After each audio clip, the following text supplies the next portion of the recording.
اعوذ باللہ من الشیطان الرجیم بسم اللہ الرحمن الرحیم الصلاۃ والسلام علیکہ یا سیدی یا رسول اللہ وعلی آلک و اصحابک یا سیدی یا حبیب اللہ۔ السلام علیکم ورحمۃ اللہ وبرکاتہ۔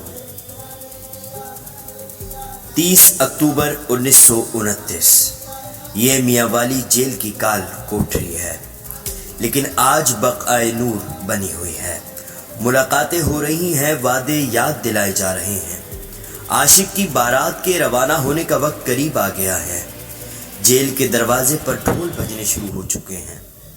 موسیٰ خیل، عیسیٰ خیل اور داؤد خیل سے قافلوں کے قافلے ڈھول بجاتے آ رہے ہیں۔ جیل کے سامنے ڈیرے ڈال رکھے ہیں۔ 2 میل تک لوگ ڈھول کی تھاپ پر نعرہ تکبیر بلند کرتے ہیں تو کانوں میں پڑی آواز سنائی نہیں دیتی۔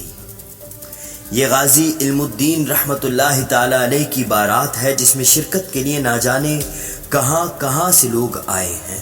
23 اکتوبر 1929 کو جب آپ کی اپیل رد ہوئی تھی تو آپ کے ماموں سراج احمد نے مزنگ لاہور میں جلاد کے گھر کے پاس ہی مکان کرائے پر لے لیا تھا کہ وصال کی خبر سب سے پہلے ان کو ملے۔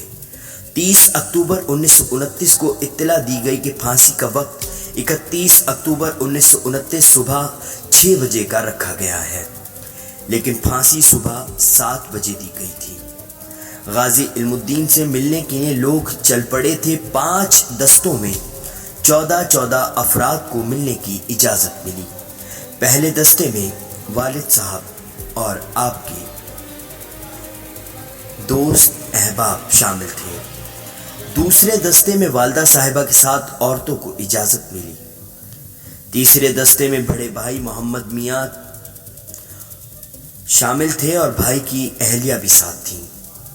غازی علم الدین نے ان کو ایک وعدہ یاد دلایا تھا۔ کہنے لگے، بھابھی آپ تو کہتی تھیں کہ تیری شادی پہ میں اپنے بیٹے نور احمد کو شہبالہ بناؤں گی۔ دیکھ میری بارات جانے والی ہے۔ بھابھی نے کہا، میں اپنا وعدہ نبھاؤں گی، اور یہ وعدہ سچا ہوا۔ غازی کی شہادت کے چند دنوں بعد نور احمد کا بھی انتقال ہو گیا، اور آج بھی غازی شہید کے مرکز کے پاس سر کی طرف شہبالہ بن کر غازی کے ساتھ لیٹا ہوا ہے۔ چوتھے دستے میں بہن معراج بیگم اپنے بھائی سے ملنے آئی تھی۔ 5ویں دستے میں بچپن کے دوست شامل تھے۔ رات 2 بجے تک ملاقاتیں جاری رہیں۔ پھر غازی اپنے رب العالمین سے راز و نیاز میں مشغول ہو گئے۔ غازی کے خاندان میں ایک بزرگ تھے، میاں مہردین، وہ نابینا تھے، اس لیے نہ لاہور جیل میں اور نہ میاں والی جیل میں ملاقات کر سکے۔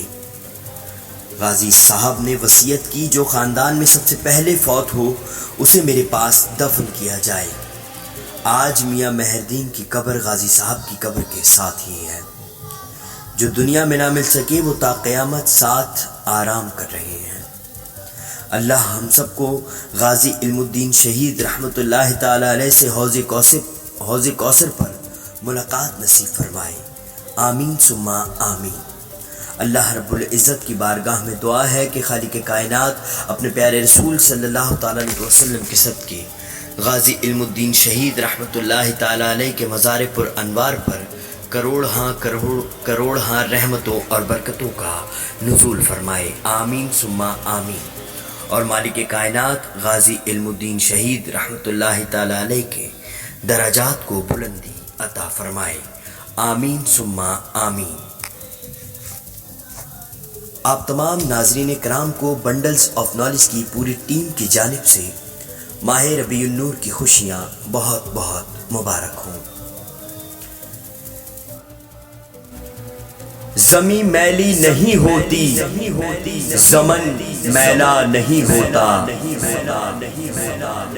محمد کے غلاموں کا کفن میلا نہیں ہوتا۔ سرکار کی آمد مرحبا۔